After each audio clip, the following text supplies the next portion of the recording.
A very warm welcome to all of you again on scholar.com. This is myself, Rohan Dange. I'm your faculty for economy.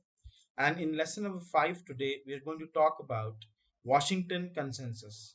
In the last lecture, we also talked about Beijing Consensus along with other scenarios. So today, my agenda is to take you through Washington Consensus. It's a fairly important topic. And I would also request all of you to take your regular notes in your copy so that it will be very helpful to you when you want to revise. Okay, so let's begin.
So this is lecture 5, Washington Consensus.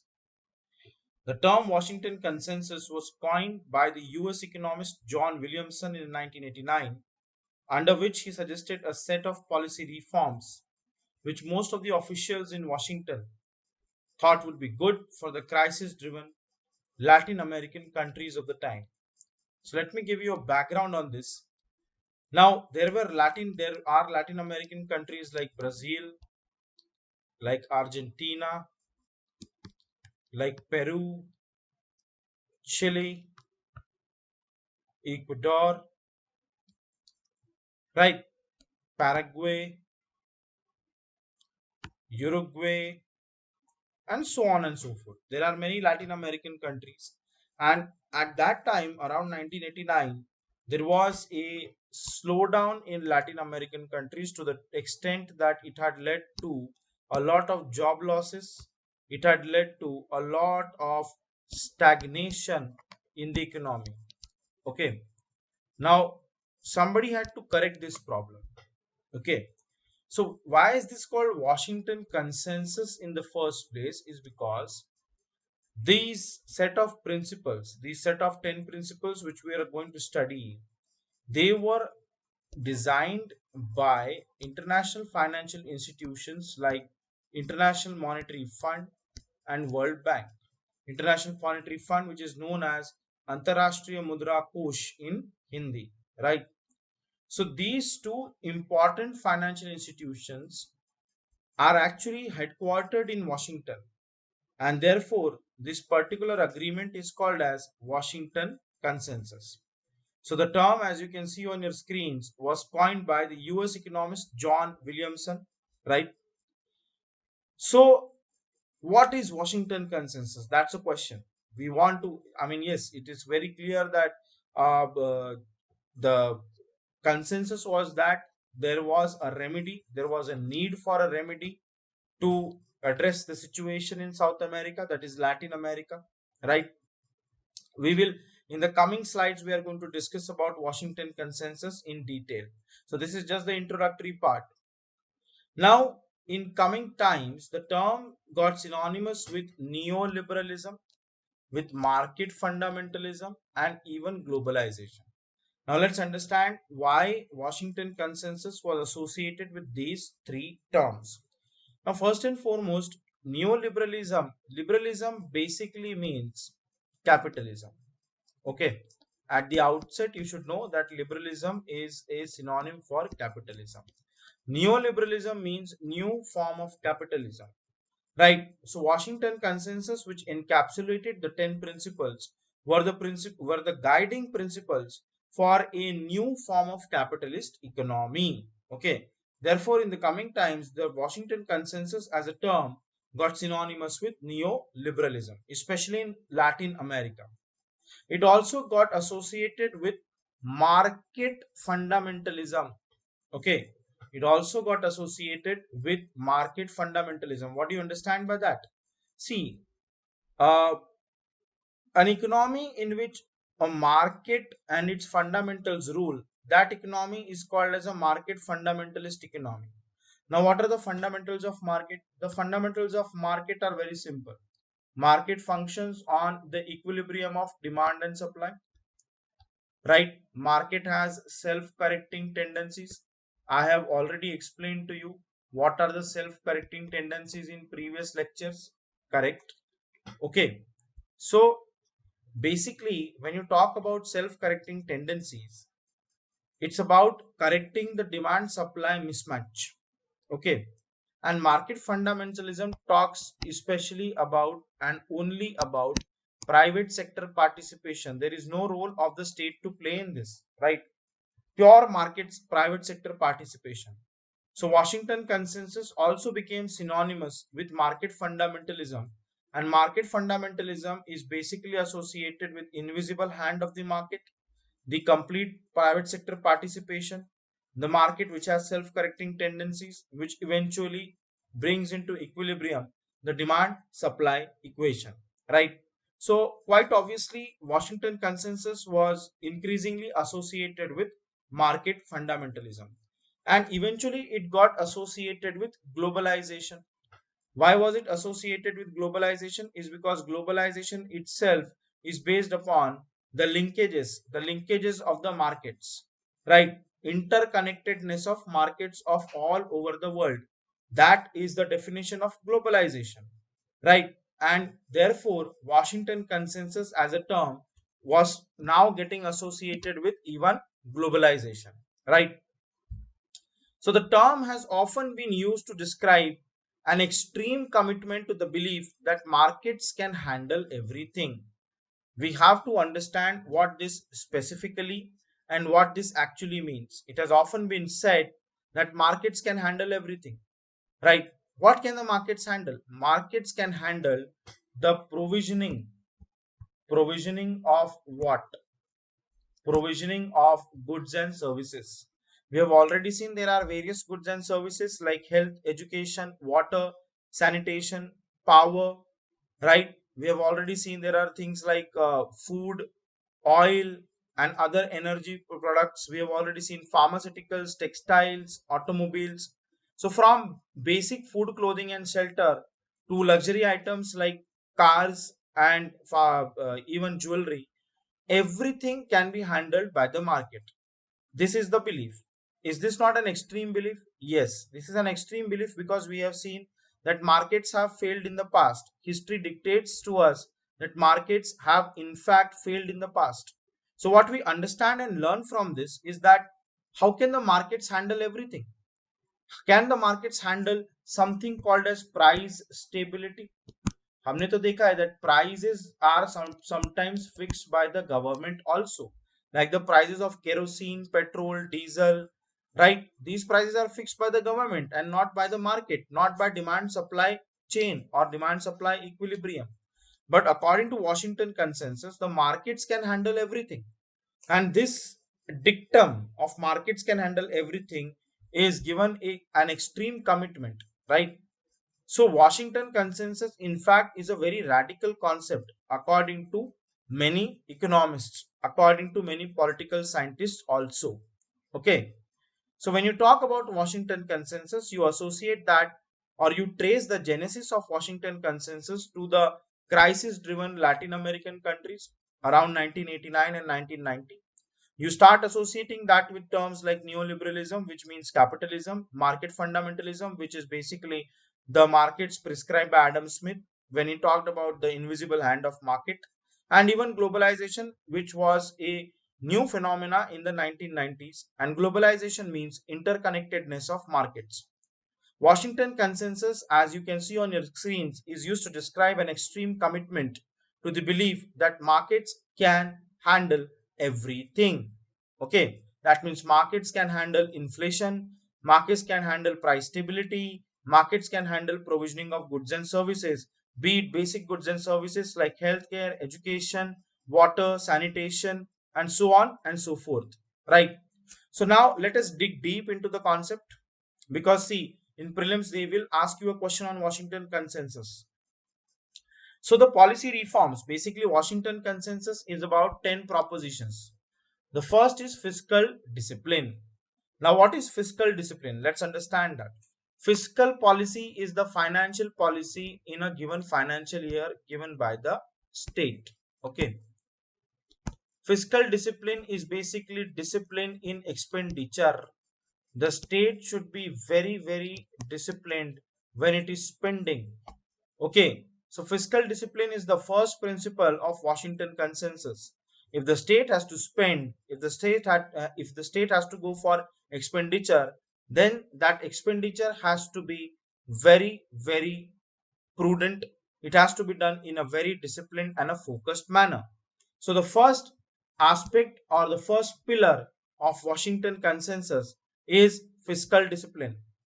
The next pillar is redirection of public expenditure, priorities towards fields offering both high economic returns and potential to improve income distribution, such as primary health care, primary education, and infrastructure.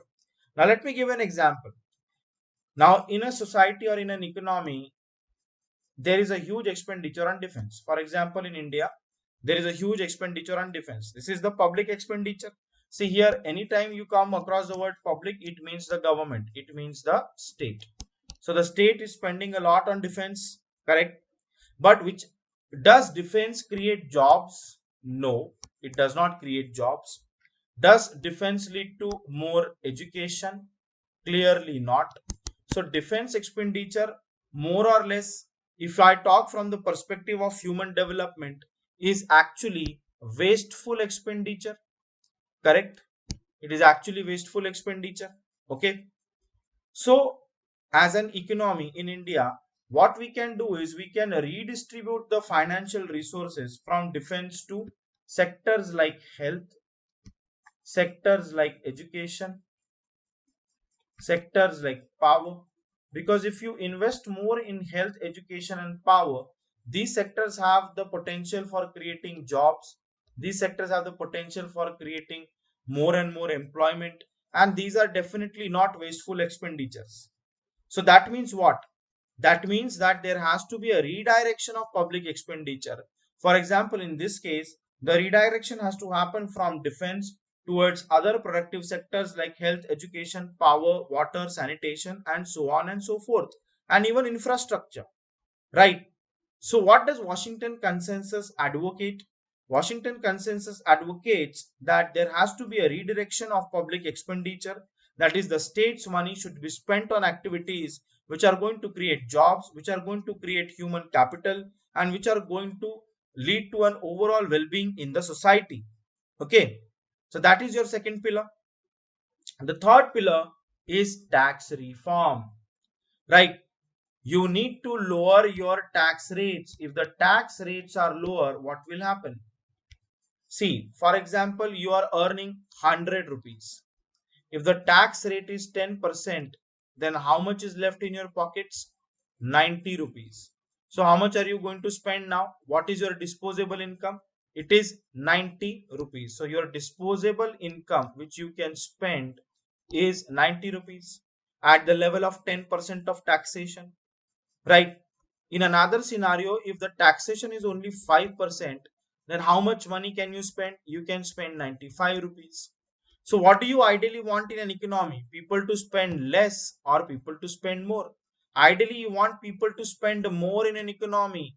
Ideally, you want people to consume more in an economy. When you consume more, your demand increases. If your demand increases, then the private sector has to produce more. Then the private sector has to expand more. If the private sector expands more, then that is also going to lead to more job creation.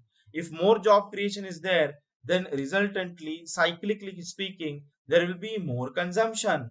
More and more people, as they get into the job basket, they will start earning more and they will start spending more. So this is a virtuous cycle which we have seen. You have more because of less taxation, you have more money in your pockets. If you have more money in your pockets, you will consume more. If you will consume more, then the private sector will have to produce more. If the private sector has to produce more, then it will have to expand. If the private sector has to expand, then it will create more jobs. If more jobs are created, then more and more people will earn money. Then again there will be more consumption. Then again private sector will have to expand. Then again more and more jobs will be created. So don't you think that this is a virtuous cycle? Yes, this is a virtuous cycle in economy.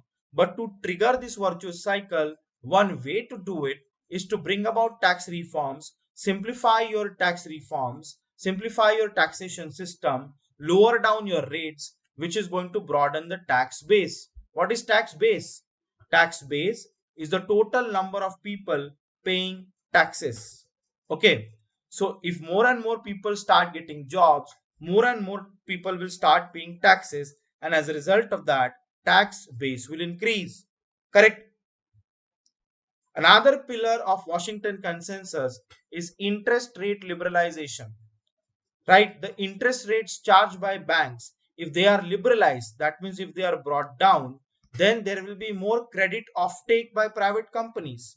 I'll give you an example. If the prevailing interest rates are 9%, then for every 100 rupees that you borrow, you have to pay back 109. Correct. But if the interest rates are liberalized and if they are brought down to 6%, now you have to pay 3 rupees less. So the private sector is also saving more. That saving translates into earning of private sector. And as private sector starts making more profits, it will again expand and it will again create more jobs. Right? So along with tax reforms, we must also bring about interest rate liberalization, is which is what Washington consensus prescribes. Okay, a competitive exchange rate. Today we exchange dollar for rupees. For example, $1 is equal to about 72 rupees. Okay, what determines this exchange rate? This exchange rate should be determined ideally by competitive exchange rate mechanisms. It should not be decided by governments arbitrarily, right? So a competitive exchange rate should be there, meaning that this exchange rate should be determined by your productive capacities, the involvement of your private sector, and also on your based on your import export basket. But in countries like China, the exchange rate is not competitive because the government in China, it decides the exchange rate beforehand. That is called as artificial management of exchange rate. But how do you ideally want your exchange rate to be? You want your exchange rate to evolve in an organic manner, and you want your exchange rate to conform to the laws and standards of economics. And for that, you cannot go for artificial management of your exchange rates as China does. So Washington consensus demands that a competitive exchange rate has to be put into place. Okay. The next pillar is trade liberalizations. In the last lesson, in the lesson number 4, when we talked about economic organizations part 2, in that we saw that in the American mercantilist scheme, Donald Trump is putting high tariffs on the incoming imported goods, right? But when you are trading, it should be liberalized. That means there should be freedom to trade and there should be no threat of increased tariff levels. There should be no threat of restrictive taxation on the imported goods. This is called as trade liberalization. Countries should trade freely with each other without imposing extra taxes, without levying extra taxes on the incoming commodities and the imported goods and services. Correct? There should also be, the next pillar is there should also be liberation of FDI inflows. FDI is basically foreign direct investment. So when you talk about foreign direct investment, it should be allowed very freely to come into the country. Like for example, India today has allowed foreign direct investment in single brand retail, multi-brand retail, insurance, banking, even to the extent of airlines and telecommunications. Right? So liberation of FDI inflows will mean that there will be higher interconnectedness of world economy and the world will be converted into a global village, right? So this is one of the what you can say pillars of the Washington consensus. If I talk about the next pillar, that is privatization. Washington Consensus talks about less involvement of state and more involvement of private sector, right? So privatization is one of the pillars of Washington Consensus, like how the current Indian government is now going to partially privatize Indian railways and also sell Air India. So that is called as privatization of Air India as well. So if you want to bring more efficiency in the economy, according to Washington Consensus, privatization is the way ahead. Okay. Deregularization. What do you mean by deregularization? In the sense of abolishing barriers to entry and exit. See, many countries regularize various products and commodities. Means what? If Indian manufacturers produce a ballpoint pen, and if ballpoint pens are coming from China also, what they will do is they will actually put some tariffs. They will actually put some more cost on the ballpoint pens coming from China to safeguard the domestic manufacturer and the domestic seller of ballpoint pen in India. But is that competitive? Is that fair? No. So there is a need for deregularization. This goes in our this goes with our concepts of trade liberalization and also liberalization of FDI inflows. Right? Just like that, deregularization is about abolishing barriers to entry and exit, facilitating imports and exports of goods quite freely. Okay. Moving ahead, it also talks about securing property rights. Everybody has the right to property, and if more and more property is bought, then that leads to more investment in the society.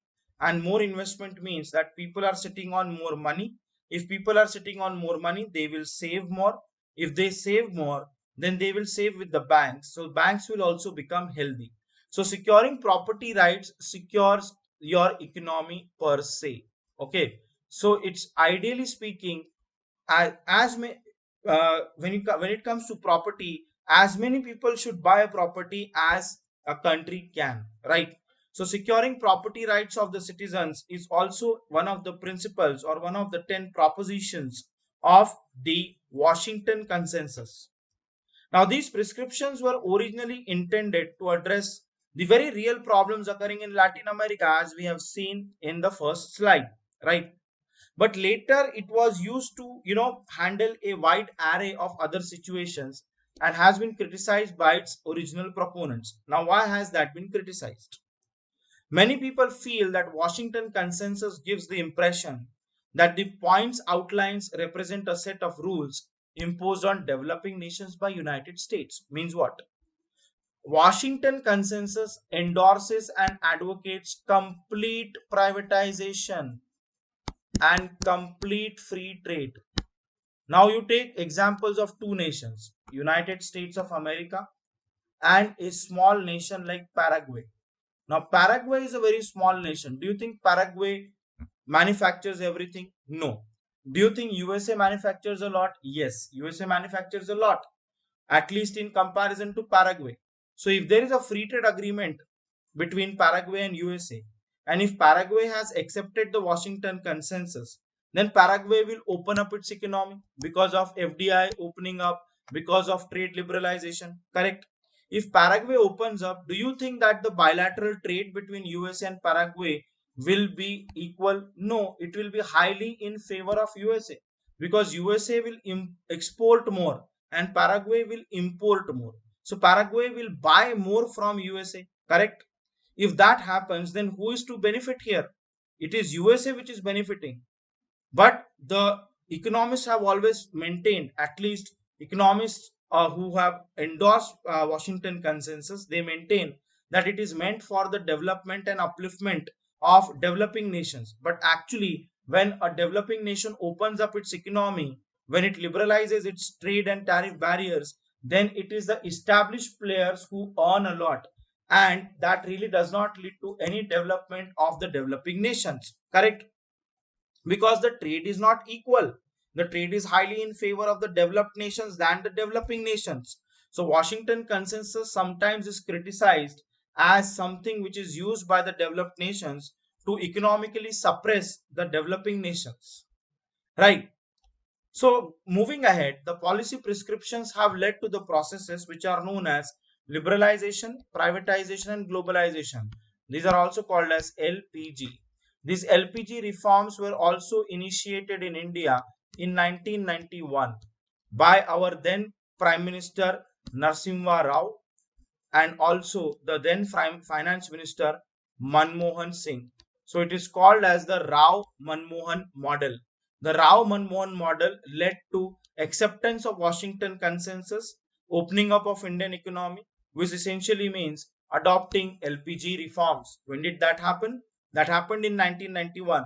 So boys and girls, we have a separate lecture on economic reforms on scholar.com. You do not have to worry. I will be dealing with this topic in a very detailed and a concise manner. So when you talk about Washington Consensus, you associate that with open trade, free trade, and privatization. Don't you think this is the rebirth of Adam Smith? Because Adam Smith talked about the same principles when he gave his theory in The Wealth of Nations, when he talked about laissez-faire capitalism, when he talked about invisible hand of market, when he talked about division of labor. So it is as if Adam Smith's prescriptions of free market has taken its rebirth. Okay. So boys and girls, I hope you have noted down these 10 principles because in UPSC they will ask you a question: which of the following are principles of Washington Consensus? Then otherwise they can also ask you which of the following are not principles of Washington Consensus. So in that case, I hope that you have made a list of these 10 principles and you have also taken note of the criticisms as well. So many scholars today believe that the recent financial crisis of US, that is the 2008 subprime mortgage crisis in US, the subprime crisis in US, which was the bubble burst of the housing market, that we will be discussing in the later lectures. Okay, so the recent crisis of the US and European nations, the European sovereign debt crisis, where many European nations had slipped into a state of recession. This happened in 2011 and this happened in US in 2008. So many scholars believe today that these financial crises are somehow born out of the ideas of Washington Consensus. Okay. So Washington Consensus has been criticized for its open door policy, and this open door policy has led to a recessionary scenario or a what you can say deflationary scenario in USA and in Europe both, right? So if you remember John Maynard Keynes, he had talked about the role of state, right? We have talked about the role of state when we had talked about John Maynard Keynes. So the Keynesian idea of intervention state, a state which is a regulator, a state which monitors, that is called as an interventionist state. So the Keynesian idea of interventionist state seems the ultimate alternative in present times, as suggested by Paul Krugman also, and followed by Japanese Prime Minister Shinzo Abe. The policies prescribed by Shinzo Abe are called as Abenomics. Right. So basically, Washington Consensus envisages only private sector participation, but that has led to certain crises in USA and in Europe. And therefore, the Keynesian idea of the intervention state, where you are envisaging a positive role of state as a regulator, as a monitor, is the need of the hour. Okay. So this is about Washington Consensus. Now, briefly speaking, there are three sectors of economy: the primary sector, the tertiary, secondary sector, and the tertiary sector. Right? These are small little things which are important from prelims, and therefore I'm taking time to discuss them. So the primary sector includes all those economic activities where there is a direct use of natural resources like agriculture, forestry, fishing, fuels, metals, minerals. And in some economies, mining activities, you must realize, is included in secondary sector. Here, so sometimes it is in the primary sector, sometimes it is in the secondary sector, depending upon which country you are talking about. So the secondary sector is also called as the manufacturing sector, which uses the produce of the primary sector as its raw materials. It is also called as the industrial sector. So it's about bread, biscuits, cakes, computers, laptops, mobile phones, anything, cars, pharmaceuticals, everything. And the tertiary sector is about services. It is about service orientation, education, banking, insurance, transportation, tourism, everything. Okay. Entertainment. So now let's come to the current affairs deck for today. So as I had told you, as I promised you in the last lecture, I will be talking about alternative investment fund. So alternative investment fund, we saw that in relation to NIIF in the last lesson. So AIF is basically is defined in the SEBI regulations of 2012, and it refers to any privately pooled investment in the form of a trust, company, body corporate or LLP. Very important for prelims. They will ask you what is an AIF. It is in the form of a trust or a company or a body corporate or limited liability partnership. Also remember that in India, AIFs are private funds. That means the government doesn't spend on it. The government doesn't pool its resources. It is the private players who pool their resources. When you talk about the categories of AIF, there are three categories: category 1, category 2, and category 3. The category 1 type of funds mainly invest in startups, small and medium sector enterprises, or any other sector which the government considers economically and socially viable. Category 2 funds are based, they include private equity funds or debt funds. Now, what are private equity funds and debt funds? We will be taking a look at that when we talk about market economy as a separate chapter, right? As of now, you can just note it down that category 2 funds pertain to private equity funds or debt funds for which no specific incentives or concessions are given by the government or any other regulator. And category 3 funds are also the hedge funds or the funds which trade with a view to make short-term returns. Now, what are hedge funds and what are short-term returns? Again, we will be talking about that when we conduct our discussion on market forces. So this is about your current affairs for today. Okay. So today we have discussed Washington Consensus. Okay. I will be in the next session. I will be talking about the other aspects of economy. Till then, take care. This is Rohan Dange signing off from scholar.com. Thank you.